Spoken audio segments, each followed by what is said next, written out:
subjective, objective, and something else that is an admixture of both. I mean, there's things, I come across information in the biological sciences particularly that speak deeply of an intrinsic morality. And you see this, you can look at the work of Frans de Waal, for example, who's a Dutch primatologist, and he's been studying the social interactions of chimpanzees. And chimpanzees share a tremendous genetic overlap with human beings. And from an evolutionary perspective, we diverged from our common ancestor with chimpanzees something like 7 million years ago. Our cultures also share, or our biology also shares properties with that of bonobos, but I'm going to talk about the chimps for now. De Waal has been interested in what makes a chimp leader. So chimps organize their societies essentially in patriarchal fashion. The top chimp is male. That doesn't mean there aren't high status females. There are, but the fundamental power structure appears, let's say, patriarchal. And it's, in the popular eye, it's easy to assume that the top chimp is the most physically intimidating.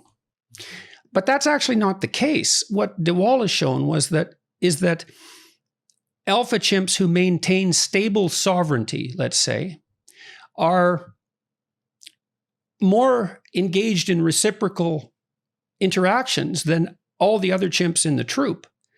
So they're very generous and reciprocal. They play fair. Now, you can get the odd situation where a chimp troop will be ruled by a tyrant, but the structure becomes unstable, and the tyrant chimp tends to be overthrown by coalitions of other male chimps torn to pieces. And so then if you think, well, maybe there is a pattern that constitutes, this is the crucial issue as far as I'm concerned, is there a pattern of behavior that typifies stable sovereignty?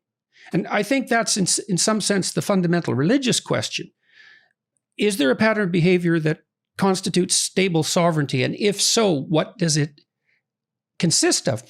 Jaak Panksepp has looked at rat behavior, and rats, juvenile male rats, engage in rough and tumble play. And when you pair them together, if one rat is 10% bigger than the other, he can dominate the lesser rat. And so they do that, and they establish their relative dominance. And then if you repeatedly pair them together, which is a crucial issue, it has to be repeated pairings, the lesser rat has to invite the dominant rat to play. So that's his role, and the larger rat agrees and plays.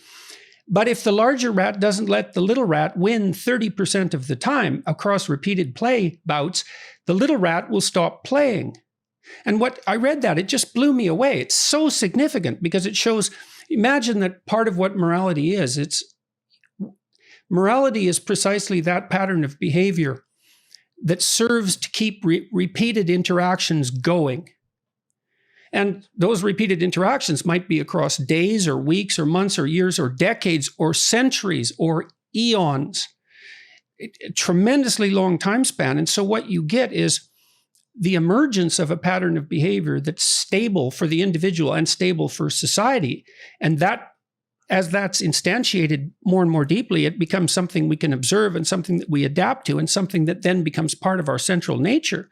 And for me, that's the way into that's the bridge between biology and religion right there. And because it looks like there's an evolved ethic that even goes beyond human beings. Yeah, no, I wouldn't deny for a second there's a biological ground for a lot of this business. And I'm with Lonergan, the great Canadian philosopher, that the condition for the possibility of real objectivity is a properly constituted subjectivity. So I like your opening comment about something that bridges the two.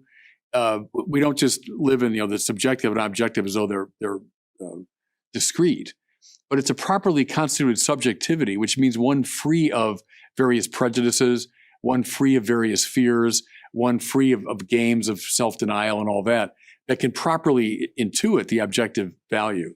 And objective value does indeed come up out of the physical to some degree. I mean, we're embodied creatures. So the biological plays a role in that for sure. But I think, too, it goes beyond it. I mean, it goes beyond simply a question of survival of the individual or even of the species, but certain values, of the truth and beauty and the good that transcend that, although they're grounded in it, for sure. Well, this is one